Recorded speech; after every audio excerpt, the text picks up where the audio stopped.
अभी आपको बताएं कि शहबाज गिल अपने खिलाफ नए मुकदमे में आज अबूरी जमानत के लिए लाहौर हाई कोर्ट में पेश होंगे। एक ट्वीट में उन्होंने बताया कि उनके खिलाफ किए जाने वाले नए मुकदमे की FIR अभी तक मौसूल नहीं हुई। शेख रशीद की जमानत बाद गिरफ्तारी केस पर भी आज समाअत होगी।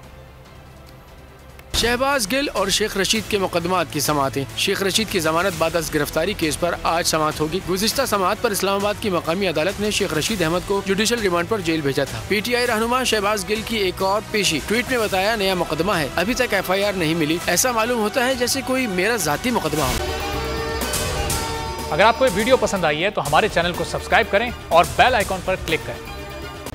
खूने नाहक बहुत पी चुकी ये जमीन, अब कोई दिन में ये खून उगलने को है। खत्म हो जाएगी ये तमाशागरी, वक्त पलटेगा रोजे जजा की तरह।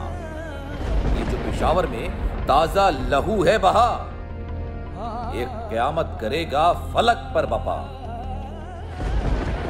गम की सलमनाक घड़ी में बोल सानह पेशावर में शहीद होने वालों के लवाहिकीन के साथ।